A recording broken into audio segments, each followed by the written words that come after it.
শুভ সকাল বন্ধুরা। এই ব্লগটা কোথা থেকে শুরু করছি আশা করি তোমরা বুঝতেই পারছো। আমরা হচ্ছে মেদিনীপুরে অনেক দিনে চলে এসেছি, প্রায় হয়ে গেল 2 সপ্তাহের মতো মেদিনীপুরে এসেছি। এখান থেকে কিন্তু কোনো ব্লগ এখনও আপাতত দেওয়া হয়নি, শুধু কালকে একটা ছোট্ট ব্লগ দিয়েছি এই মেদিনীপুরে। তো কাল গিয়েছিলাম একটু বাজারে, কিছু কেনাকাটা ছিল, নতুন বেবি যেটা আসবে তার জন্য কিছু কেনাকাটা ছিল। তো কাল বাজার হয়ে গেছে, তো আজকে ভাবছি যে কাপড়গুলো নিয়ে যাব, গরম জলে একটু ফুটিয়ে ধুয়ে নেব, তাহলে কি বলতো বেশ ভালো হবে, জীবাণুমুক্ত হবে। সেই জন্য গরম জল বসিয়ে দিয়েছি। আর সকালে যা কাজ মোটামুটি সব কাজ কমপ্লিট। গরম জলে বলতে গরম জলে দিলে একটু কাপড়টা পরিষ্কার হয়, আমাদেরও আছে কিছু। আর একটা যে কাপড়টা একটা শাড়ি ওখানে লাগবে সেটা দিব, আর এই বাচ্চাদের আমাদের আর কি যা যা আছে। আর নতুন বেবির জন্য তো নতুন নতুন পুরাতন তো নেওয়াই হবে না, শুধু একটা শাড়ি যে লাগে ওখানে, তো সেটা তো সব কিছুই আজকে গরম জলে ধুয়ে নেব। আর বেশি দিন নাই, মাঝখানে আর একটা দিনে আছে, তো তাই ভাবছি আজকের মধ্যে সমস্ত কাজগুলো কমপ্লিট করে নিই। কালকে হয়তো কতটা সময় পাবো জানি না, কালকে হয়তো গোছাতেই দিন চলে যাবে। তো চলো ব্লগটা শুরু করেছি। সবাই ঘুম থেকে উঠে গেছি, আর এখন বাজে হচ্ছে 7টা। আমি উঠেছি 5টায়। তো সব দিনের মতো ওই তো ছাদে গিয়েছিলাম, ছাদ থেকে এইমাত্র নেমে আসলাম। আর বাসন টাসন আমার কিন্তু সব কিছু রাতেই মাজা হয়েছিল। এই তো রাতে সমস্ত কিছু মেজে রেখে দিয়েছি সকাল সকাল, তার মধ্যে জামাই এসেছে। তো সকালে এখন খেতে দিতে হবে। আর আমি ভাবছি তোমরা তো 3জন আছো, তোমরা খাবার দাবার করো, আর আমি চলো কাপড় কাছাকাছি করি। এই তো আবার পরে এসেছি আগের ঠিকানায়, আবার সেই আগের মতো করে ব্লগটা তোমরা দেখতে পাবে। এই তো গরম জল দিয়ে দিয়েছি, কারণ অনেকগুলো কাপড় আছে, তো একটু ভালো করে গরমটা করে নিলাম, কারণ আরও জল দিতে হবে। এই তো কালকে সমস্ত কিছু কমপ্লিট মাঝামাঝি। এখন কিন্তু মাঝামাঝি নাই, শুধু খেতে দিতে হবে খাবার, এটাই। আর এই তো এখানে কাপড়গুলো সব রেখেছি।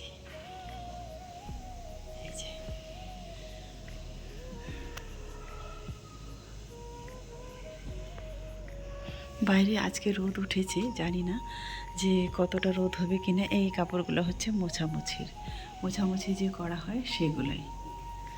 আর এই তো ঝাড়ু দেওয়া মোটামুটি আমার সমস্ত কিছু কমপ্লিট। আর এই রাতে এখানেও সমস্ত বাসন রেখে দিয়েছি।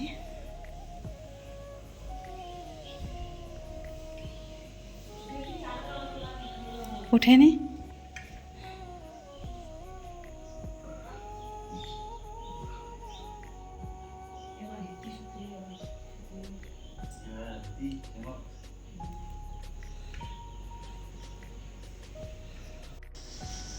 দীর্ঘ কিছু অপেক্ষার পর তারপরে আবারও সেই চলে এলাম আগের মতো।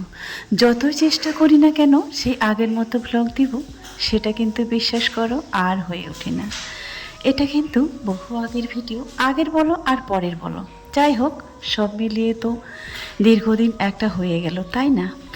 প্রেগনেন্সির আর কিন্তু বেশি দিন সময় নাই, ফাইনাল ডেট আমাদের দিয়ে দিয়েছে। তাই হচ্ছে সুতির কাপড় বাচ্চার জন্য যে সমস্ত নিয়ে যাব, সেগুলাই হচ্ছে এই গরম জলে কেচে পরিষ্কার করে তুলে রাখবো। আর তো বেশি দিন নেই, মাত্র হাতে আর কয়েকটা দিন আছে। এই কটা দিনের মধ্যেই কাছাকাছি ধোয়াধুয়ি আর বেবির যা যা লাগে সমস্ত কিছু গুছিয়ে আর কি একখানে করব। সকাল সকাল ঘুম থেকে উঠে আজকে এটাই শুরু করেছি, কারণ আজ হয়তো রোদ আছে, কাল নাও থাকতে পারে। এখন তো বর্ষার দিন, মেঘের কোনো গ্যারেন্টি নাই। তাই ভাবলাম চলো, মোটামুটি 5-6টা সুতির কাপড় আছে, যাই হোক এগুলো দিয়ে হয়ে যাবে। তারপরেও কিন্তু দুটো বেশি করে দিলাম, যদিও লাগে, ওই জন্য এক্সট্রা করে রাখাই ভালো। কিছু সবগুলোই কেচে দিয়েছি, কেচে পরিষ্কার করে রাখবো, আর লাগলে লাগবে আর না লাগলে থেকেই যাবে। তবে কাপড়গুলো কিন্তু বেশি দিনের পুরনো নয়, নতুন নতুনই আছে বলতে গেলে। জলটা আগে গরম জল করে ফুটিয়ে নিয়েছি, তারপরে নিরমাটা দিব। এরকম করে কাপড় কাচলে কিন্তু একেবারে পরিষ্কার হয়ে যায়, কোনো মানে থাকে না আর কি, যে নোংরা বের হবে না কি কিছু, খুব পরিষ্কার লাগে, কেচেও শান্তি, আলাদাই একটা সেন্ট থাকে এই গরম জলে কাপড় কাচলে। আগেকার দিনে আমার মা ঠাকুমারা তো ঠিক এইভাবেই কাচতো। আমার ঠাকুমার কাপড় কাচা দেখেছি, সোডা যে হয় সেই সোডা দিয়ে কাপড় একদম ফুটন্ত জলে দিয়ে আরও জাল দিত। সেই কাপড়টা এত সাদা ধপধপা হতো আর তার থেকে একটা সেন্ট আসতো। তো বেশ কিছুদিন হলো আমিও ঠিক এই গরম জলে কেচে নিচ্ছি। যা যা টুকটাক কাজ আছে সেগুলো আজকালের মধ্যে কমপ্লিট করতে হবে। যেহেতু বেবি সিজারে হবে, তাই আমাকে সমস্ত কিছু বাড়ির কাজ গুছিয়ে আমাকে ঠিক করতে হবে। কারণ কি বলো তো, যে আমি তো একাই, আমাকে বুদ্ধি দেওয়ার মতো কিংবা পাশে থাকার মতো, দাঁড়ানোর মতো তো আমার কেউ নেই। আর রিয়া রাজিয়া ওরা তো কিছুই বোঝে না, বাচ্চার সম্পর্কে ওদের তো এক্সপিরিয়েন্স নাই। যতটুকু ওরা পারবে বাচ্চাকে দেখাশোনা, কোলে নেওয়া, রাত থাকা সেখানে, কাছাকাছি বাচ্চার কাপড় চোপড় এগুলোই করতে পারবে। এর চেয়ে বেশি তো কিছুই না, তাই না? দিন যত ঘনিয়ে আসছে, ডেট যত কাছে আসতে, ততই যেন আমার টেনশনটা বেড়ে যাচ্ছে। রায়গঞ্জে প্রথম বেবিটা সিজারে হয়েছিল, সেবারে কিন্তু একেবারেই তার ভরসা কম ছিল। বাচ্চার মানে মানে কি বলবো, 90% বাঁচার ভরসা কম ছিল। এত অবস্থা খারাপ ছিল, সেই সময়টাও কিন্তু আমি এই মেদিনীপুরেই ছিলাম।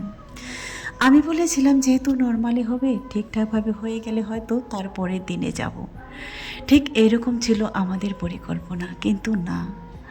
আগের বেবিটার সময় ওই তো কোনো রকমে বেঁচে ফিরেছে, বলেই দিয়েছিল যে মা নিবে না, বাচ্চা নিবে। তারপরে যাই হোক, আমার ডাক, আমার কান্নার আওয়াজ হয়তো ওপরওয়ালার কান পর্যন্ত পৌঁছেছিল, তাই হয়তো তাকে আবারও ফিরিয়ে নিয়ে আসতে পেরেছি। সেই জন্য এইবার আর আমি হাতছাড়া করিনি কোনো মতেই। আমি ভাবছি আমি যেখানে আছি, যেখানে থাকবো, হাজার হলেও আমি মা, আমার সামনে থাকবে, আমি দেখাশোনা করব। এর চেয়ে তো পৃথিবীতে আর বড় কিছু হতে পারে না, তাই না? যাই হোক, সেই জন্য আমি এবার কাছে কাছে রেখেছি। তারপরে আমাদের এখানে যেখানে সিজার হবে, এখানকার নার্সিংহোমে কথা বলা আছে, পরিচিত লোক আছে, ডাক্তারও পরিচিত আছে। সেই জন্য আমার বুকের সাহসটা যেন আরও 4 গুণ বেড়ে গিয়েছে। যাই হোক, তারপরে কিন্তু সবাই ভরসা দিয়েছে, ডাক্তারও খুব ভালো, সেও বলেছে যে সে খুব সুন্দর একটা আশ্বাস দিয়েছে, ভরসা দিয়েছে, তাকেও বিশ্বাস করতে পারি চোখ বন্ধ করে। এই জন্য কিন্তু যদিও টেনশন নেওয়ার জন্য সবাই বারণ করেছে, তারপরেও আমি তো মা, তাই না? তারপরেও কিন্তু আমার টেনশন হয় সর্বোচ্চ। যাই হোক, মায়ের তো এটাই মা, তাই না? যে পৃথিবীর আলো দেখাবে। আমি যেমন তাকে পৃথিবীর আলো দেখিয়েছি, হয়তো সেও আরেকজনকে দেখাবে, এটাই হচ্ছে নিয়তি। আমি যেভাবে আমার সন্তানদের জন্ম দিয়েছি, সেভাবে হয়তো প্রত্যেকটা মা তার সন্তানকে জন্ম দিয়েছে। সেই সন্তান বড় হয়ে আর কি বলবো, বলার কোনো ভাষা থাকে না। আমি জানি না প্রত্যেকটা মায়ের বুকের যে কষ্টটা হাহাকার করে, প্রত্যেকটা সন্তানই বুঝতে পারে কি না। একটা মা যখন একজন সন্তানের জন্ম দেয়, সে কিন্তু তার জীবনের আশা ভরসা, সে বাঁচবে কি না, সে কিন্তু সমস্ত কিছু ত্যাগ করে তাকে পৃথিবীর আলো দেখায়।